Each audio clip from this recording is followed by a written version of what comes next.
Därför att det är ett sånt sällsynt vedervärdigt system. Att på grund av människors hudfärg döma dem till en mycket sämre tillvaro. Och det är en skam för världen så länge detta består. 90 000. Ja, det är mord på Sveavägen. Det var en slakt. Och det var en slaktare. Det var en bödel som visste precis vad han ville. Han blev inte skjuten som statsminister. Han blev skjuten som privatperson. Polisen säger att mordet av allt att döma var mycket noga planlagt. Och alla personer med walkie-talkies på varsin sida om Sveavägen som man hörde liksom. Jag trodde att man i mordutredningar alltid gjorde bandade förhör med de väsentliga personerna som har funnits på platsen och som är viktiga. Makalöst ointresse. Och det är klart att man försöker liksom suggerera sig fram till att få ihop bilderna om man var säker på att det var dem, så vill man ju få det att överensstämma med sitt eget vittnesmål. När sanningen om det här kommer fram så kommer det svenska samhället att förändras i grunden. Sydafrika, vilket jag personligen tycker är ett ganska intressant uppslag med tanke på att det är en ganska konkret motivbild. Det pratas mycket om Sydafrika och det är flera personer som har tagit kontakt med oss och haft intressanta synpunkter på det här uppslaget. Fick Craig veta att Palme var nyckelpersonen i att ena sydafrikanska anti-apartheidrörelsen. Det var min tanke och det har jag trott allt sedan dess.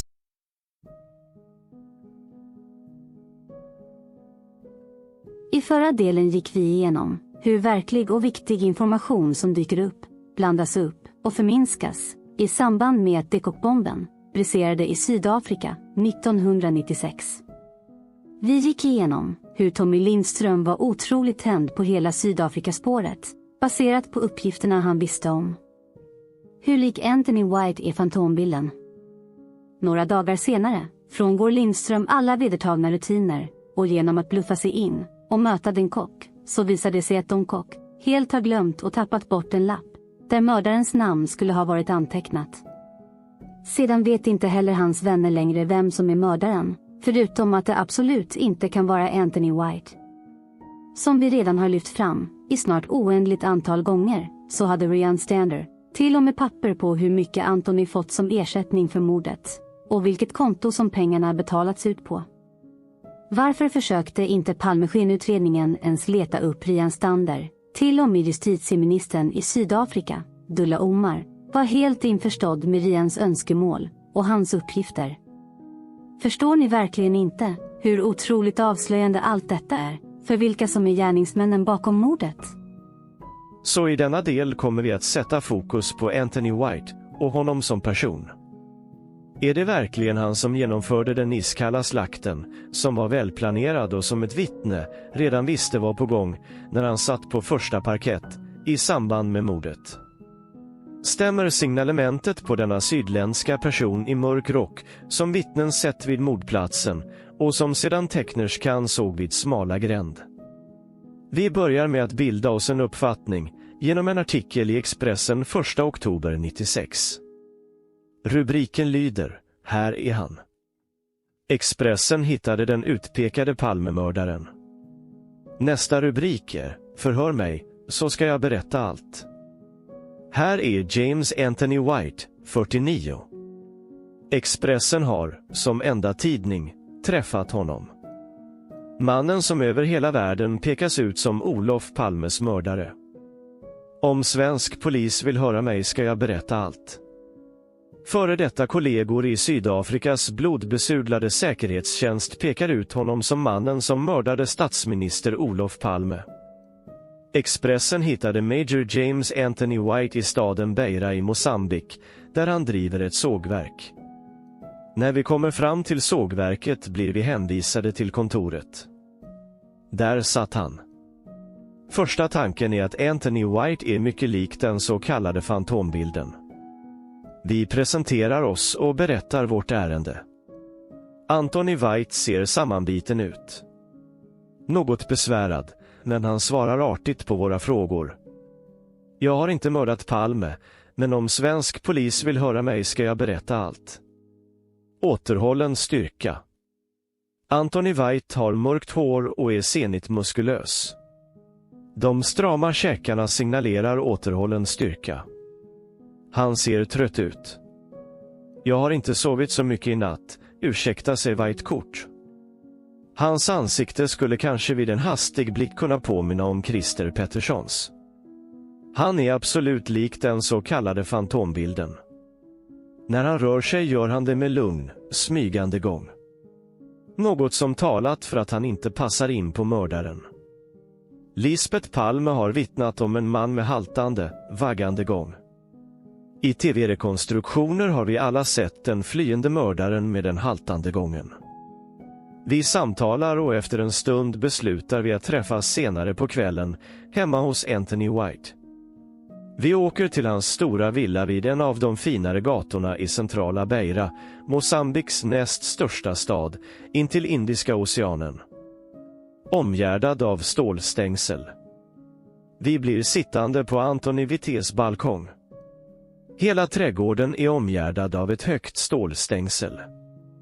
Den svarta tigande vakten öppnar grinden genom att låsa upp ett hänglås och dra bort en grov kättning. 2 vakthundar vakar på garageuppfarten. Förre chefen för den sydafrikanska säkerhetstjänsten, Craig Williamson, pekas ut som hjärnan bakom mordet på Olof Palme. Williamson har själv sagt att du var en av hans bästa agenter. Din kommentar? Jag har aldrig varit agent åt Craig. Expressen har dock varit i kontakt med personer i Beira som hävdar att Craig Williamson besökte Anthony White i staden för ett antal år sedan. Då bodde Williamson hemma hos White. Hur tror du det kommer sig att dina forna kollegor nu plötsligt pekat ut dig som den man som höll i revolvern när Olof Palme mördades? Jag avböjer att kommentera det. Jag vill inte gå in på detaljfrågor. Hur fick du veta att du pekas ut som Olof Palmes mördare? Jag fick veta det i söndags eftermiddag, av släktingar i Sydafrika. Jag blev chockad. Det var som att gå till doktorn för en rutinundersökning och få veta att man lider av obotlig cancer och ska dö imorgon. Jag är inte inblandad i mordet på er premiärminister och jag vet inget om det. Jag fick reda på det som hänt genom nyheterna. Det var miljontals kilometer ifrån mig. Har du varit i Sverige? Aldrig någonsin. Det enda jag vet om Sverige är att ni festar hårt på midsommaren.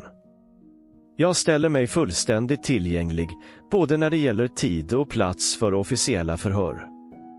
Jag måste få en chans att rentvå mig, det är mitt enda mål nu. Min familj får ta stöten. Jag ringde Sveriges ambassadör i Maputo klockan 8 i morse och bad henne undersöka hur jag ska kunna bli rentvådd. Jag är beredd att resa till Maputo, Johannesburg, Stockholm eller till och med Sibirien om det är nödvändigt.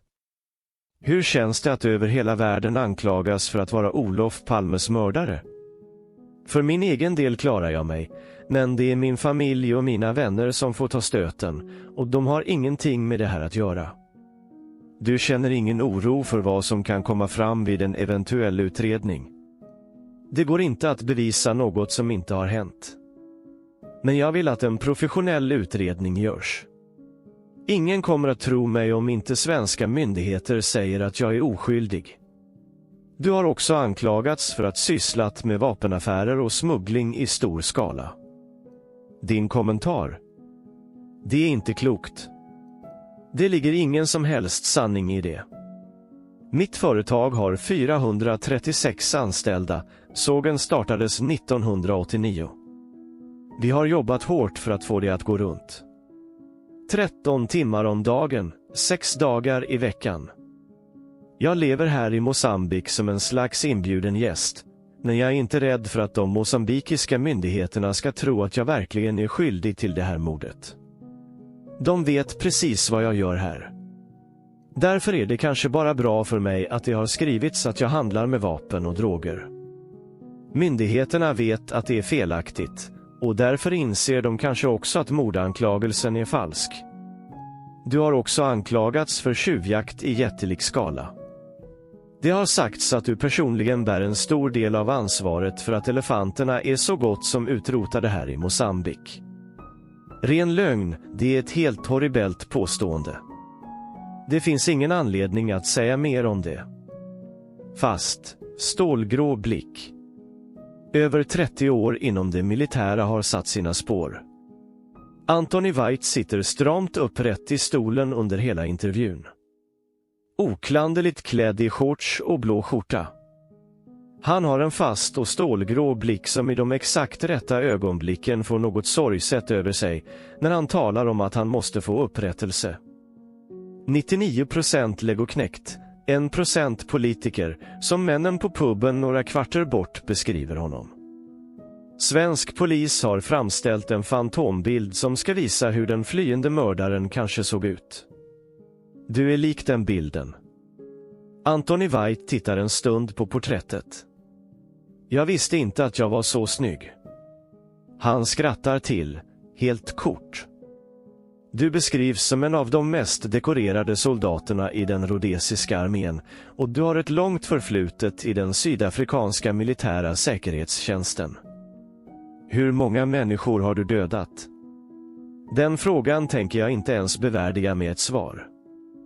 Sitt hemliga liv som yrkesmördare i den rhodesiska armens specialtrupper Silas Scouts och som statsterrorist i apartheidregimens tjänst vägrar han att tala om.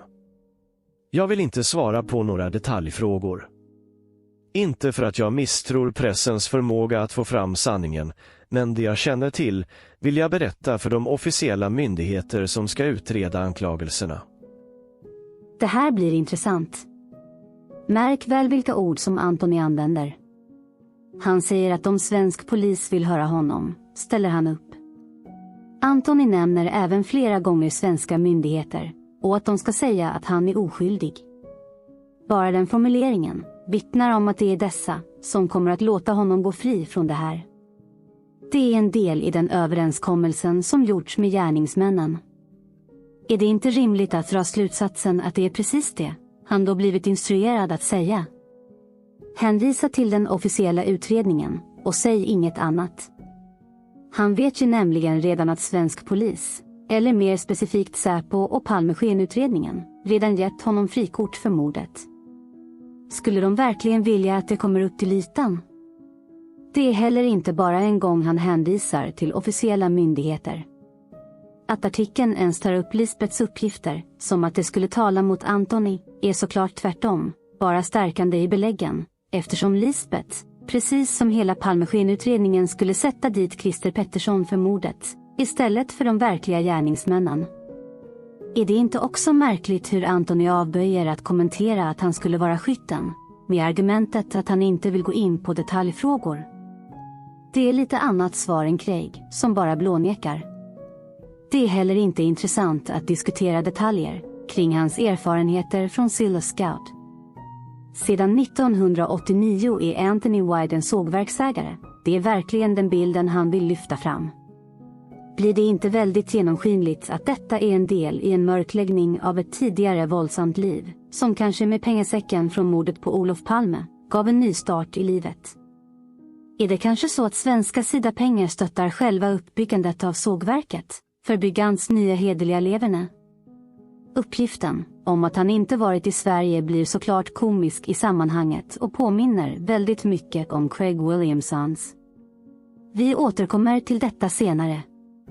Märkligt att Anthony också direkt uppger att han kan åka till Sverige för att bli rentvådd.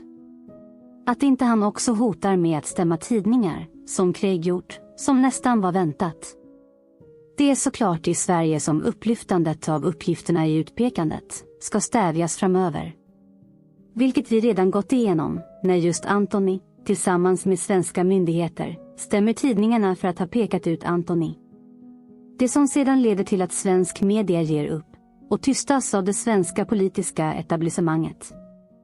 Självklart kommer man inte få några förklaringar och heller inte en korrekt bild av Anthony själv, så då får vi läsa andra uppgifter. Expressen har nämligen grävt fram lite handlingar om Anthony White med rubriken han skulle mörda premiärministern. Vi läser vidare. Anthony White hävdar att han är en oskyldig sågverksarbetare. Hemliga rapporter som Expressen tagit del av ger en annan bild. White tvekar inte att döda, står det i ett hemligstämplat PM från 1991.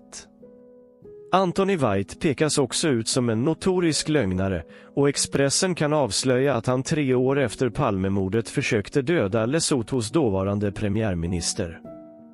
Anthony White anses vara den största handlaren med tjuvskjutet elfenben och noshörningshorn i Mosambik. Expressen har kommit över dokument från Zimbabwes departement för nationalparker och djurvård som för en hård kamp mot världens organiserade tjuvskyttar. Departementets underrättelseavdelning varnar i ett hemligstämplat PM sina agenter. Det bör påpekas att White har ett rykte att inte tveka att döda om han blir hotad. Rapporten är daterad och hemligstämplad den 23 augusti 1991. Zimbabwes polisiära underrättelsetjänst har också försökt kartlägga Wittés affärer. I en 6 sidor lång rapport ges bilden av en hänsynslös storhandlare i allt som ger stora pengar. Beskydd i Beira. Enligt rapporten åtnjuter han myndigheternas beskydd i Beira eftersom han förser stadens borgmästare med lyxvaror och mat. Han använder flera pseudonymer i sina affärer. James White, Ant White, Anthony Greenwood, Anthony Greenstone, Anthony Greenway och Abe White. Många av hans affärer involverar kollegor från tiden som legosoldat. Enligt den zimbabwiska polisen inskränker sig inte Anthony Whites affärer till bara elfenben. White handlar uppenbarligen även med dyrbara ädelstenar och kokain, står det i polisrapporten. Igår kväll uppgav statstelevisionen i Sydafrika att White är en livsfarlig mördarmaskin som säljer sig till den som betalar bäst. 5 sekunder sedan. Expressen kan också berätta att White 1989 genomförde ett mordattentat mot Lesothos dåvarande premiärminister Leabua Jonathan. Detta avslöjar Vec McPherson för Expressen. Han är överste i Sydafrikas säkerhetspolis och var en av de 7 agenter som sprängde ANCs högkvarter i London 1982. White utsågs att genomföra mordet. Han placerade en sprängladdning in till vägen där han visste att premiärministern skulle passera, säger polisöverste MC Persson. White stod i bergen ovanför och utlöste bomben. Den exploderade 5 sekunder för sent. Premiärministern klarade sig, men den efterföljande bilen sprängdes i luften och flera människor dog. Här började komma fram en annan bild av vad Anthony White är kapabel till. Det är även tydligt att han gör vad som helst för pengar, vilket är just det som Rians uppgifter handlar om, när han har summan och kontonumret till Anthony för mordet på Olof Palme. Men vi kollar även upp uppgiften om vad hans vänner sa om honom, som finns i Expressen från den 30 september 96. Rubriken lyder: Han har dödat många. Anthony White, soldaten och agenten som pekas ut som Olof Palmes mördare, lever i kuststaden Beira i Mosambik. Expressen hittade i natt hans kamrater, en grupp vita män, alla före detta rhodesier, i centrala Beira. Anthony Wittés bäste vän berättar: Jo, han brukar fortfarande träffa Craig Williamson, den tjocke fan är ofta här, de har jobbat ihop. Craig Williamson är infiltratören som av Sydafrikas tidigare spionchefer Eugene de Kock och Dirk Coetzee anklagas för att vara hjärnan bakom attentatet mot Olof Palme. Dirk Coetzee sa igår i Expressen att den som höll i revolvern på Sveavägen i Stockholm 1986 var den förre soldaten och agenten Anthony White, en man i 50-årsåldern, som påstods finnas i Beira. Igår kväll berättade TV-nyheterna i Mosambik om statsministermordet i Sverige och misstankarna som riktas mot kuststaden i Indiska oceanen. Varför frågar ni? I centrala Beira, i myllret av bönder, fiskare, smugglare och affärsmän, hittade Expressen i natt Anthony Wittés vänner på en restaurang. 6 män i åldrarna 35 till 60 år, alla vita, satt och åt och drack. Varför frågar ni efter Ant? Säger en av dem när Expressen frågar om de vet var vi kan hitta Anthony White. Han är i hela världen namngiven som mannen som sköt Olof Palme. Vet ni inte det? Nej, oj, han har dödat många människor, men Palme? Undrar Antoni Vittés bäste vän som heter Ray. White själv är bortrest. Utanför restaurangen berättar Ray. Antoni driver ett sågverk nu för tiden. Det finns ett 10-tal sågverk här i trakten. Han bor här med sin fru Pat och deras 2 barn. Han är min bäste vän, för högg han ihjäl människor, men nu hugger han bara trä. Ray skrattar. Bland roddarna, så kallas rhodesierna av svenskarna i området, är det ingen dålig merit att ha varit soldat i Rhodesias terrorkommandon och agent för Sydafrika. Smugglare och tjuvjägare. Men Anthony White försörjer sig inte bara som virkeshandlare, kan Expressen avslöja.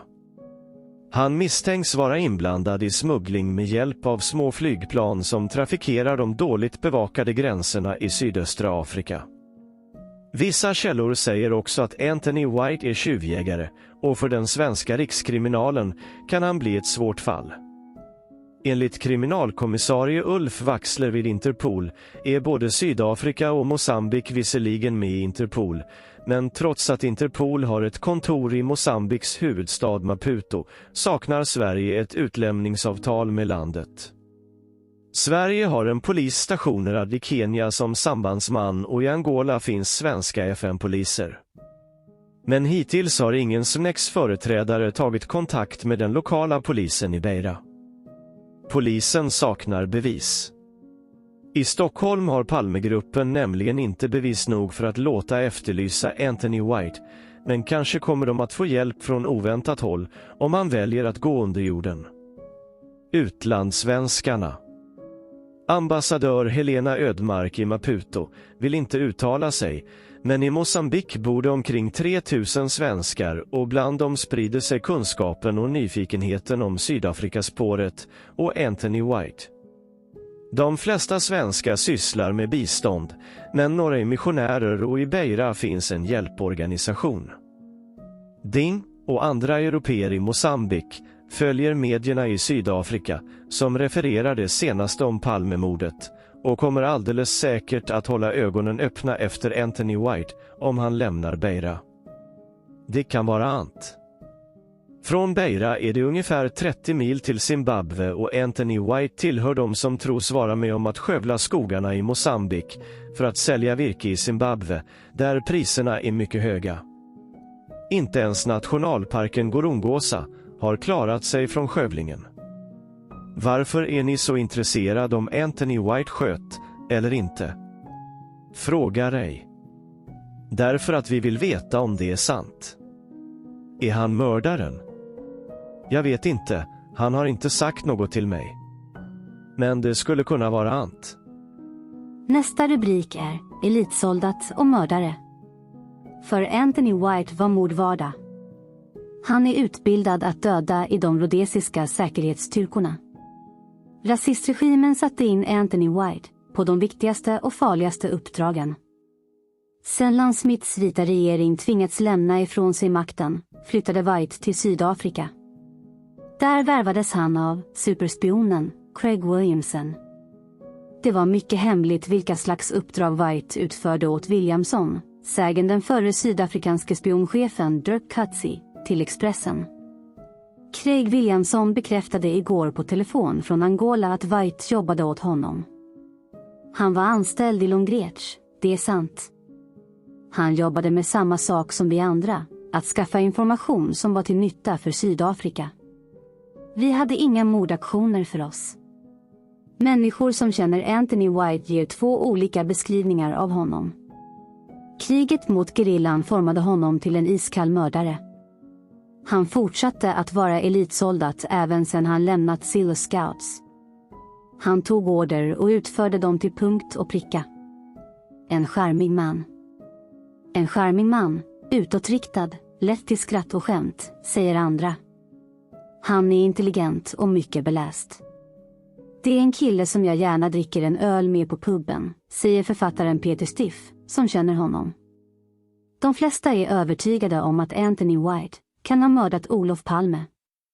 Men hans vänner, Expressen har talat med flera av dem i hemstaden Beira, tror inte att han gjort det.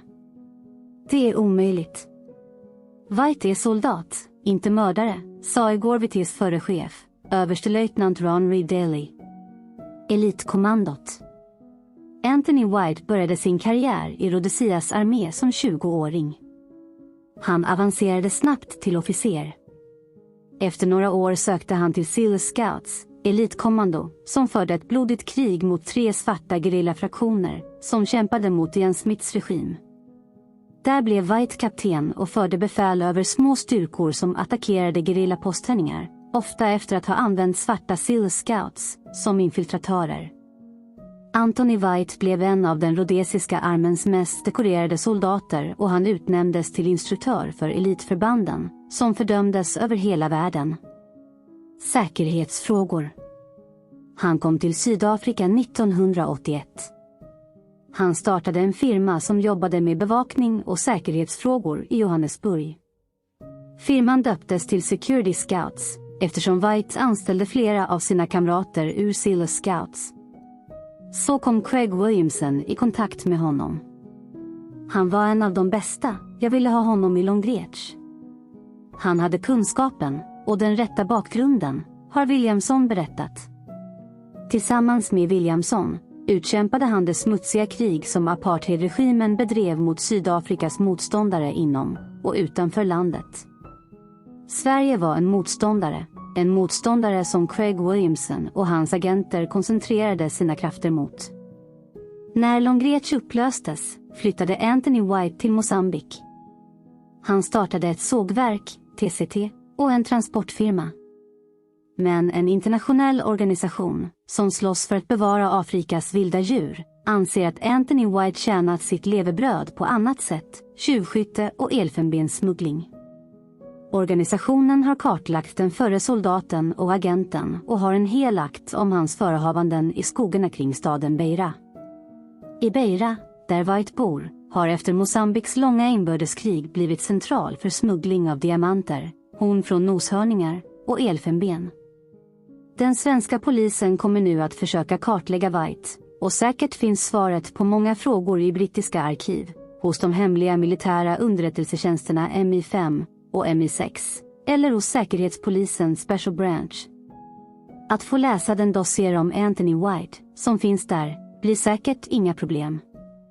Vi uttalar oss aldrig om individuella fall, men Special Branch agerar även i fall utanför Englands gränser, säger en talesman för Scotland Yard till Expressen. Goda relationer. Och i de allra flesta fall har vi mycket goda relationer med andra länders polismyndigheter. Mycket tyder dock på att det är hyperhemliga MI6 som sitter på uppgifterna om Anthony White.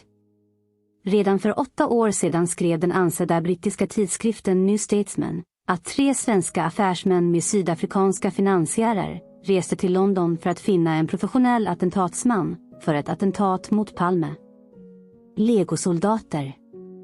De uppvaktade vapenhandlare, legosoldater och en tidigare medlem av den brittiska antiterrorstyrkan SAS samtliga avböjde kontraktet. Uppgifterna nådde, enligt New Statesman, till den ena av de 2 konkurrerande underrättelsetjänsterna, MI6, redan före mordet. Det är dock oklart om uppgifterna någonsin överlämnades till Sverige och Säpo, vare sig före eller efter mordet. Av operationella skäl kommenterar vi aldrig pågående verksamhet, säger Claire Sumner på Inrikesdepartementet. Skulle ni utbyta information om ni hade den? Det kan jag inte kommentera. Alla dessa artiklar förklarar en helt annan bild av Anthony. Han har varit soldat i hela sitt vuxna liv. Gerillakrigföring med infiltratörer. Han har inga problem att utlösa bilbomber och döda oskyldiga. Han får jobbet gjort och han gör det till den som betalar bäst.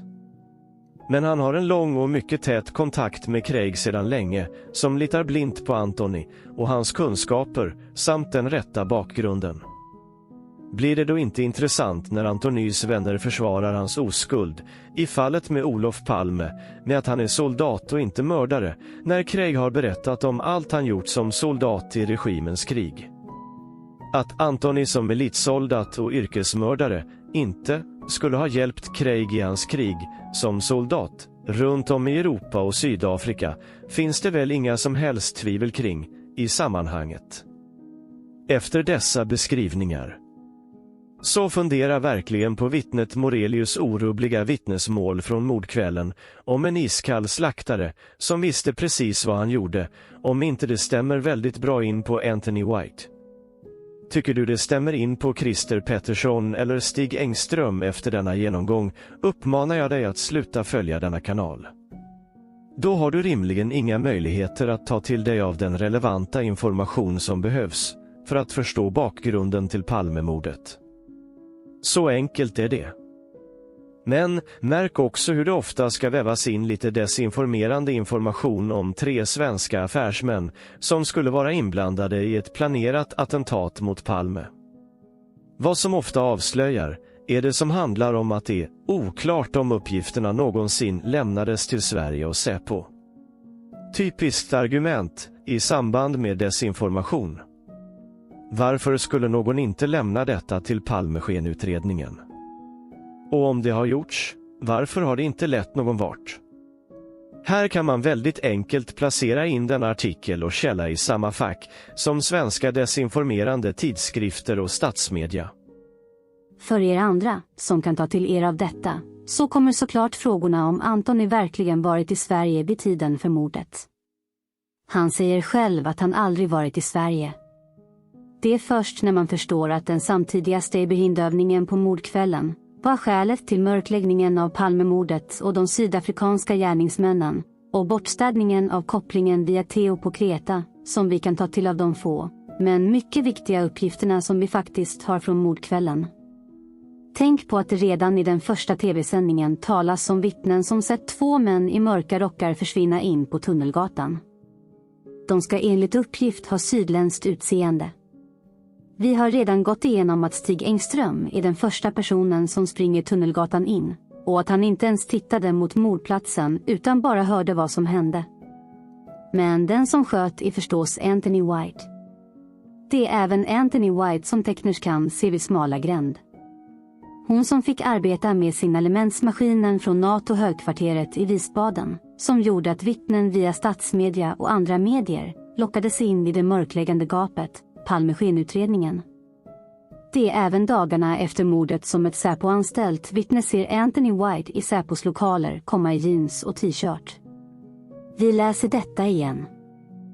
Journalisten Lars Borgnäs är känd som en envis granskare av Palmeutredningen och lanserade tidigt teorin om att svenska poliser var inblandade i mordet i samhällsprogram i SVT. I en debattartikel i Aftonbladet berättar han om ett nytt, okänt vittnesmål.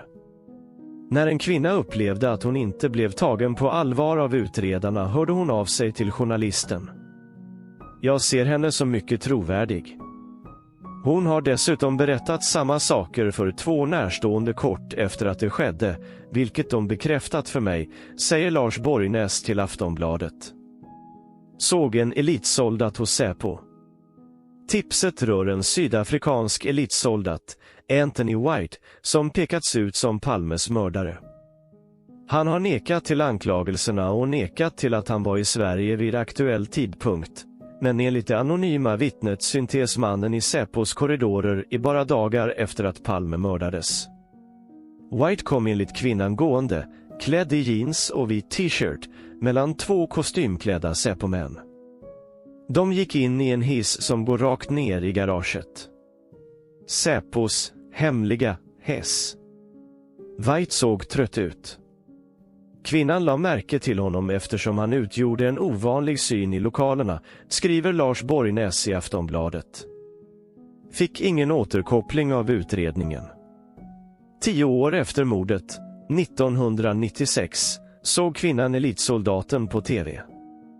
Hon ringde upp den dåvarande Palmeåklagaren men han återkom aldrig. Hon fick inte heller någon respons när hon i början av 2000-talet skrev ett brev till dåvarande justitieminister Thomas Bodström, S, skriver Aftonbladet. Den tidigare spaningsledaren Dan Andersson, nyligen pensionerad, bekräftar för tidningen att tipset är en del av utredningen. Men han kommer inte riktigt ihåg var det slutade någonstans. Här har vi det mycket trovärdiga vittnet, som är samma person som hörde någon Säpo-chef skrika urskullande att Olof Palme blev skjuten som privatperson och inte som statsminister. Uppgifter som är helt avgörande för att kunna förstå helheten i mörkläggningen. En mycket trovärdig person som till och med informerade justitieministern för att ingenting hände. Tyvärr, samma socialdemokratiska minister som tog bort preskriptionstiden för mordet, så det skulle ta ännu längre tid att få fram sanningen kring mordet och mörkläggningen. Det finns även ett mycket viktigt vittnesmål från vittnet Helena om en man som sätts med ett baseballträ med autografer på. Som har talat med en sydafrikansk dialekt. Kan detta handla om att de lät Antoni vara kvar i stan för att få med sig ett papper på att han skulle slippa åtal om han höll tyst om vad som hänt? Blir det inte ett väldigt tydligt mönster av att Craig blir politiker och rådgivare efter mordet? Ant White börjar driva sågverk och har lämnat allt annat bakom sig. Tommy Lindström kommer in i polisvärmen igen efter sitt upptåg i Sydafrika för att ändamålet helgar medlen. Ser ni inte hur uppstädningen sker och alla inblandade ska slätas över och alla tidigare helt uppenbara utpekanden under sanningskommissionen och Boris rundfråganden på plats i Sydafrika helt bara försvinner som ett hett spår? Där allt under en period har pekat ut Craig som hjärnan bakom mordet. Men sedan rinner bara allt ut i sanden. Och ingen reanstander, så långt ögat kan nå. Välkommen till en mörkläggande, västerländsk, så kallad demokrati, där vi har ett styre som helt åsidosätter alla möjligheter att klara upp Sveriges enda statsministermord på öppen gata. Ett mord som fortfarande är ett öppet sår för många. De som tror att detta inte har efterföljande effekter på vårt samhälle är naiv.